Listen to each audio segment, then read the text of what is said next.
ਬਿਸਮਿਲ੍ਲਾਹਿਰ ਰਹਿਮਾਨਿਰ ਰਹੀਮ। ਸੱਜਣੋ ਤੇ ਮਿੱਤਰੋ, ਮੇਰੇ ਜਿਹੇ ਮਿਡਲ ਕਲਾਸ ਲੋਕਾਂ ਦਾ ਸਭ ਤੋਂ ਵੱਡਾ ਅਸਾਸਾ ਉਹਨਾਂ ਦੇ ख्वाब ਹੀ ਹੁੰਦੇ ਨੇ।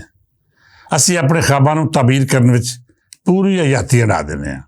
ਕਦੀ ਇਹ ख्वाब ਤਾਬੀਰ ਦੀ ਮੰਜ਼ਿਲ ਤੇ ਪੜ੍ਹਦੇ ਨੇ ਅਤੇ ਕਦੀ ਅਸਰਤਾ ਬਣ ਕੇ ਅਗਲੀ ਪੀੜ੍ਹੀ ਨੂੰ ਮੁੰਤਕਿਲ ਹੋ ਜਾਂਦੇ ਨੇ। ਹੋਰ ਕਿੰਨੀਆਂ ਹੀ ਨਸਲਾਂ ਇਹਨਾਂ ख्वाबाਂ ਦੀਆਂ ਤਾਬੀਰਾਂ ਲੱਭਦਿਆਂ ਗੁਆਚ ਜਾਂਦੀਆਂ ਨੇ।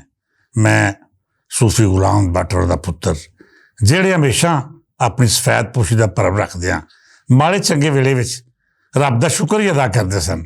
ਉਹਨਾਂ ਕੋਲ ਲੈ ਦੇ ਕੇ ਜੇ ਕੁਝ ਹੈ ਸੀ ਤਾਂ ਉਹਨਾਂ ਦੀ ਰੱਬ ਵਾਲਿਆਂ ਨਾਲ ਲੋਹ ਅਤੇ ਤਸੱਵੁਫ ਦੇ ਰੰਗਾਂ ਵਿੱਚ ਰਚੀ ਸੋਚ ਸੀ। ਉਹਨਾਂ ਮੈਨੂੰ ਇਹ ਗੱਲ ਪੱਲੇ ਬਣ ਕੇ ਟੋਰਿਆ ਕਿ ਕਿਸੇ ਮਾੜੇ ਨਾਲ ਜ਼ਿਆਦਤੀ ਨਹੀਂ ਕਰਨੀ ਅਤੇ ਨਾ ਕਿਸੇ ਅੱਗੇ ਹੱਥ ਫੈਲਾਉਣਾ ਹੈ। ਹਰ ਹਾਲ ਵਿੱਚ ਰੱਬ ਦਾ ਸ਼ੁਕਰ ਅਦਾ ਕਰਨਾ ਹੈ ਅਤੇ ਆਪਣੇ ਦਸਤਰਖਾਨ ਨੂੰ ਕਦੀ ਤੰਗ ਨਹੀਂ ਹੋਣ ਦੇਣਾ। ਇਹਨਾਂ ਗੱਲਾਂ ਦੇ ਨਾਲ ਨਾਲ ਜਿਹੜੀ ਗੱਲ ਮੇਰੀ ਹਯਾਤੀ ਦਾ ਮੁੱਢਲਾ ਫਲਸਫਾ ਬਣੀ ਉਹ ਇਹ ਸੀ ਕਿ ख्वाब ਉਹ ਹੀ ਪੂਰੇ ਹੁੰਦੇ ਨੇ ਜਿਹੜੇ ਜਾਗਦੀਆਂ ਅੱਖਾਂ ਨਾਲ ਵੇਖੇ ਜਾਣ। ਮੈਂ ਕਈ ख्वाब ਜਾਗਦੀਆਂ ਅੱਖਾਂ ਨਾਲ ਵੇਖੇ ਜਿਨ੍ਹਾਂ 'ਚ ਇੱਕ ਪੰਜਾਬੀ ਬੋਲੀ ਦਾ ਦੀਵਾ ਬਾਲਣਾ ਸੀ। ਇਹ ਦੀਵਾ ਕਿਵੇਂ ਬਲਣਾ ਹੈ ਅਤੇ ਇਹਦੇ ਲਈ ਕਿਹੜੀਆਂ ਕਠਿਨਾਈਆਂ ਨਾਲ ਜੂਝਣਾ ਹੈ ਮੈਨੂੰ ਨਹੀਂ ਸੀ ਪਤਾ। ਬਸ ਇੰਨੀ ਗੱਲ ਸੀ ਕਿ ਆਪਣੀ ਬੋਲੀ ਦੀ ਸੇਵਾ ਕਰਨੀ ਹੈ। ਮੈਂ ਪਿੰਡੋਂ ਲਾਹੌਰ ਆਇਆ ਅਤੇ ਇੱਥੇ ਦੁਨੀਆ ਦੇ ਰੰਗ ਹੀ ਹੋਰ ਸਨ। ਜਿਹੜੀ ਬੋਲੀ ਸਾਡਾ ਮਾਣ ਸੀ, ਇਸ ਸ਼ਹਿਰ ਅੰਦਰ ਉਹ ਆਪਣੀ ਬਕਾ ਦੀ ਜੰਗ ਲੜ ਰਹੇ ਸੀ। ਜਿਹੜੇ ਚੌਧਰੀ ਚੱਠੇ ਚੀਮੇ ਅਖਵਾਉਂਦੇ ਉਹ ਵੀ ਪੰਜਾਬੀ ਬੋਲਣ ਨੂੰ ਮੰਦਾ ਖਿਆਲ ਕਰਦੇ ਅਤੇ ਆਪਣੇ ਜਵਾਕਾਂ ਨੂੰ ਉਰਦੂ ਜਾਂ ਅੰਗਰੇਜ਼ੀ ਸਿਖਾਉਣ ਵਿੱਚ ਫਖਰ ਲੱਭਦੇ। ਮੈਂ ਸਭ ਤੋਂ ਪਹਿਲੀ ਮੁਲਾਜ਼ਮਤ ਨੌਵੇਂ ਵਕਤ 'ਚ ਕੀਤੀ। ਮਜੀਦ ਨਿਜ਼ਾਮੀ ਉਹਨਾਂ ਨਾਲ ਚੰਗੀ ਯਾਦ ਅੱਲਾ ਬਣ ਗਈ। ਫਿਰ ਇੱਕ ਦਿਹਾੜੇ ਹੋਰੇ ਕੀ ਦਿਲ ਵਿੱਚ ਆਇਆ ਕਿ ਮੈਂ ਨੌਕਰੀ ਛੱਡ ਕੇ ਆਪਣਾ ਅਖਬਾਰ ਕੱਢਣ ਦਾ ਇਰਾਦਾ ਕਰ ਲਿਆ। ਆਪਣਾ ਅਖਬਾਰ ਅਤੇ ਉਹ ਵੀ ਪੰਜਾਬੀ ਬੋਲੀ ਵਿੱਚ। ਉਦੋਂ ਹੁਸੈਨ ਨਕੀ ਉਹਦਾ ਸੱਜਣ ਕੱਢ ਕੇ ਪੰਜਾਬੀਆਂ ਦਾ ਦਿਲ ਜਿੱਤ ਲਿਆ ਸੀ। ਪੰਜਾਬੀ ਅਖਬਾਰ ਦੇ ਇਸ ਰੋਮਾਂਸ ਨੂੰ ਥੋੜ੍ਹਾ ਹੀ ਚਿਰ ਹੋਇਆ ਅਤੇ ਇਹ ਗੱਲਾਂ ਹੋਣੀਆਂ ਸ਼ੁਰੂ ਹੋ ਗਈਆਂ ਕਿ ਸੱਜਣ ਦੀ ਉਮਰ ਕੋਈ ਜ਼ਿਆਦਾ ਨਹੀਂ। ਜਦ ਵੀ ਕੋਈ ਨਿਕੜਮਾ ਜਿਹੀ ਗੱਲ ਕਰਦਾ ਤਾਂ ਸਾਡੇ ਜਿਹੇ ਪੰਜਾਬੀ ਆਸ਼ਕਾਂ ਦੇ ਦਿਲ ਨੂੰ ਰੁਕ ਪੈਂਦਾ। ਮੈਂ ਆਪਣੇ ਅਖਬਾਰ ਦੇ ਇਜਾਜ਼ਤਨਾਮੇ ਲਈ ਜਦ ਸਰਕਾਰੀ ਦਫ਼ਤਰਾਂ ਦਾ ਰੁੱਖ ਕੀਤਾ ਤਾਂ ਹਰ ਥਾਂ ਮੈਨੂੰ ਅਜਿਹੇ ਲੋਕ ਮਿਲੇ ਜਿਹੜੇ ਇਸ ਧਰਤੀ ਦੇ ਪੁੱਤਰ ਹੋ ਕੇ ਵੀ ਆਪਣਾ ਆਪ ਭੁੱਲੀ ਬੈਠੇ ਸਨ।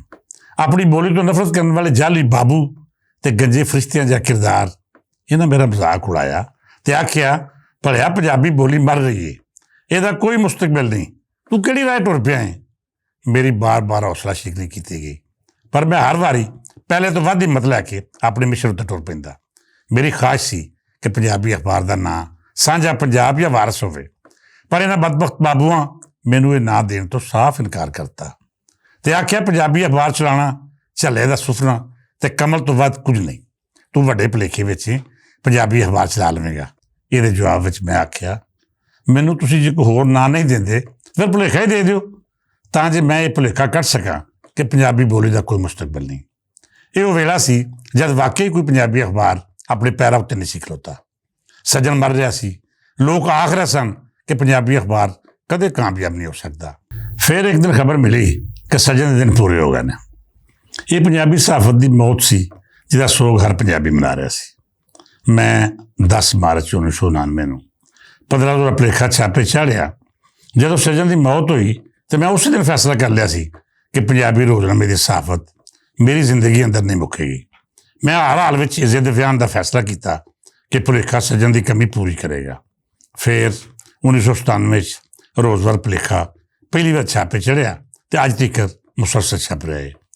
ਭੁਲੇਖਾ ਦਾ ਮੁੱਢ ਬਣਨ ਵਾਲਿਆਂ ਵਿੱਚ ਹੁਸੈਨ ਸ਼ਾਦ ਮਰਹੂਮ, ਅਕਰਮ ਸ਼ੇਖ, ਅਨਵਰ ਜੇ ਡੋਗਰ, ਪ੍ਰੋਫੈਸਰ ਡਾਕਟਰ ਜਮੀਲ ਅਹਿਮਦ ਪਾਲ, ਅਫਜ਼ਲ ਸਾਹਿਰ, महमूद अर्शद, आतिफ रियान भट्ट, आज़म तोकीर, लतीफ़ प्यामी, असगर जोया, इकबाल चक्खड़, तनवीर अब्बास, सैयद कैसर अब्बास, मोहम्मद हुसैन भट्ट, भोले शाह, हाजी असलम, अहमद शबाज, हाजी अख्तर, इमरान भट्ट ते हाफिज़ मुमताज़ मलिक जे बहुत सारे मित्र सन। आफरीन इन्हां सज्जनां ते पंजाबी सेवकां ते जिन्हां मेरे इस ख्वाब नूं ताबीर करन विच हर मुश्किल वेला बड़ी हिम्मत ते दलेरी नाल कट्टिया। ਮੇਰੇ ਜਿਹੇ ਮਿਡਲ ਕਲਾਸ ਬੰਦੇ ਲਈ ਰੋਜ਼ਵਾਰ ਅਖਬਾਰ ਕੱਢਣਾ ਕੋਈ ਸੌਖਾ ਇਮਤਿਹਾਨ ਨਹੀਂ ਸੀ। ਕਦੀ ਕਾਗਜ਼ ਦੇ ਪੈਸੇ ਨਾ ਹੁੰਦੇ ਅਤੇ ਕਦੀ ਸੇਹ ਮੁੱਕ ਜਾਂਦੀ, ਕਦੀ ਪ੍ਰੈਸ ਵਾਲੇ ਦਾ ਮਸਲਾ ਬਣ ਜਾਂਦਾ ਅਤੇ ਬਿਜਲੀ ਦੇ ਬਿੱਲ ਅਖੀਰ ਹਰ ਮਹੀਨੇ ਹੀ ਸਾਡੀ ਧੌਣ ਨੱਪਣ ਲਈ ਬਿਨਾਂ ਦੇਰ ਕੀਤੇ ਉੱਪਰ ਜਾਂਦੇ। ਕੋਈ ਤਨਖਾਹ ਲੈਂਦਾ ਅਤੇ ਕੋਈ ਪੱਲਿਓਂ ਦੇ ਕੇ ਜਾਂਦਾ। ਭੁਲੇਖਾ ਨਾਲ ਮੁਹੱਬਤ ਕਰਨ ਵਾਲਿਆਂ ਕਦੀ ਮੱਥੇ ਉੱਤੇ ਵੱਟ ਨਾ ਪਾਇਆ। ਅਸੀਂ ਭੁੱਖ ਵੀ ਕੱਟੀ ਅਤੇ ਅਜਿਹਾ ਮਾੜਾ ਵੇਲਾ ਵੀ ਵੇਖਿਆ। ਕਿੰਨੀ ਵਾਰੀ ਇੰਝ ਵੀ ਲੱਗਾ ਜਿਵੇਂ ਸਾਡਾ ਇਹ ਸੁਪਨਾ ਕਿਧਰੇ ਆਪਣੇ ਸਾਹ ਹੀ ਨਾ ਪੂਰੇ ਕਰ ਜਾਏ। ਪਰ ਰੱਬ ਸੱਚੇ ਨੂੰ ਸਾਡੇ ਨੀਤਾਂ ਦਾ ਪਤਾ ਸੀ। ਇਹਦੇ ਨਾਲ ਨਾਲ ਰੋਜ਼ਮਰਾ ਭੁਲੇਖਾ ਜਿਨ੍ਹਾਂ ਤਸੱਵੁਰ ਵਾਲੇ ਦਾ ਝੰਡਾ ਚੁੱਕ ਕੇ ਟੁਰਿਆ ਸੀ, ਉਹ ਤਸੱਵੁਰ ਵਾਲੇ ਜੀ ਬੜੀ ਬਰਕਤ ਵਾਲੇ ਸਨ। ਹਰ ਵਾਰੀ ਇਹ ਬੇੜੀ ਡੁੱਬਦੀ ਡੁੱਬਦੀ ਫਿਰ ਤਰ ਜਾਂਦੀ। ਵੇਲਾ ਲੰਘਦਾ ਗਿਆ, ਸੱਜਣ ਮਿੱਤਰ ਆਪਣਾ ਆਪਣਾ ਫਰਜ਼ ਨਿਭਾ ਕੇ ਨਵੀਆਂ ਮੰਜ਼ਿਲਾਂ ਵੱਲ ਟੁਰਦੇ ਗਏ। ਪਰ ਪੰਜਾਬੀ ਪਿਆਰਿਆਂ ਕਦੀ ਕੋਈ ਜਗ੍ਹਾ ਖਾਲੀ ਨਾ ਰਹਿਣ ਦਿੱਤੀ। 2 ਗਏ ਤੇ 4 ਨਵੇਂ ਬੇਲੀ ਆ ਗਏ। ਇਹ ਉਹ ਦੀਵਾ ਸੀ ਜਿਹਦੇ 4 ਚਫੇਰੇ ਹਮੇਸ਼ਾ ਇਸ਼ਕ ਔਰ ਧਮਾਲ ਪਾਈ ਤੇ ਆਸ਼ਕਾਂ ਦੀ ਲੱਜ ਪਾਲੀ। ਜੇ ਗੱਲ ਮੁੱਕਦੀ ਮੁਕਾਵਾਂ ਤੇ ਭੁਲੇਖਾ ਅਖਬਾਰ ਹੁੰਦਾ ਤੇ ਕਦੇ ਨਫੇ ਨੁਕਸਾਨ ਦੇ ਫਾਇਲ ਲੱਗ ਜਾਂਦਾ। ਇਹ ਤਾਂ ਇਸ਼ਕ ਹੈ, ਪੰਜਾਬੀਆਂ ਦਾ ਇਸ਼ਕ, ਜਿਹਦਾ ਤਵਾਫ ਮੌਤ ਆਪ ਹਜ਼ਾਤੀ ਬਣ ਕੇ ਕਰਦੀ ਹੈ। ਰੋਜ਼ਮਰਾ ਭੁਲੇਖਾ ਨੂੰ ਕਦੀ ਵੀ ਸਰਕਾਰ ਦਰਬਾਰ ਨੇ ਕਬੂਲ ਨਹੀਂ ਕੀਤਾ। ਖਾਸ ਕਰ ਅਫਸਰਸ਼ਾਹੀ ਵਿੱਚ ਬੈਠੇ ਇਹ ਸਾਸੇ ਕਮਤਰੇ ਦੇ ਮਾਰੇ ਉਹ ਲੋਕ ਜਿਨ੍ਹਾਂ ਨੂੰ ਪੰਜਾਬੀ ਬੋਲਣਾ ਨਫ਼ਰਤ ਸੀ, ਉਹਨਾਂ ਆਪਣੀ ਪੰਜਾਬੀ ਨਾਲ ਬੁਗਜ਼ ਤੇ ਦੁਸ਼ਮਣੀ ਦਾ ਇਜ਼ਹਾਰ ਇਸ ਪੰਜਾਬੀ ਅਖਬਾਰ ਦੇ ਸਾਹ ਘੁੱਟ ਕੇ ਕੀਤਾ। ਕਦੀ ਭੁਲੇਖਾ ਦੇ ਇਸ਼ਤਿਹਾਰ ਬੰਦ ਕਰਤੇ ਜਾਂਦੇ ਤੇ ਕਦੀ ਇਹਨਾਂ ਉੱਤੇ ਗੈਰ ਕਾਨੂੰਨੀ ਕੱਟ ਲਿਆ ਜਾਂਦਾ, ਤਾਂ ਜੇ ਅਸੀਂ ਆਪੇ ਹਿੰਮਤ ਹਾਰ ਕੇ ਇਹਨੂੰ ਵੀ ਸੱਜਣ ਵਾਂਗੂ ਮਰੇ ਹੋਏ ਖਾਬਾਂ ਦੇ ਕਬਰਸਤਾਨ ਵਿੱਚ ਦਫਨ ਕਰ ਦਈਏ। ਪਰ ਇੰਝ ਨਹੀਂ ਹੋਇਆ। ਜਿਵੇਂ ਮੈਂ ਆਖਿਆ ਨਾ ਕਿ ਅਖਬਾਰ ਨਹੀਂ ਇਸ਼ਕ ਹੈ, ਇਸ਼ਕ ਦਾ ਉਹ ਇਜ਼ਹਾਰ ਹੈ ਜਿਹਦੀ ਗੱਲ ਬੁੱਲੇ ਸ਼ਾਹ ਕੀਤੀ ਸੀ। ਸੱਚੇ ਆਸ਼ਕਾਂ ਜਿਹੜੀ ਥਈਆ 1999 ਸ਼ੁਰੂ ਕੀਤੀ, ਉਹ ਅੱਜ ਵੀ ਜਾਰੀ ਹੈ। ਮੈਂ ਭੁਲੇਖਾ ਨੂੰ ਅਖਬਾਰ ਨਹੀਂ ਆਖਦਾ, ਇਸ਼ਕ ਦਾ ਜ਼ਹੂਰ ਆਖਦਾ ਹਾਂ, ਬੁੱਲੇ ਦੀ ਕਾਫੀ ਆਖਦਾ ਹਾਂ ਤੇ ਸ਼ਾਹ ਹੁਸੈਨ ਦੇ ਮਲੰਗ ਦੀ ਧਮਾਲ ਬੋਲਦਾ ਹਾਂ।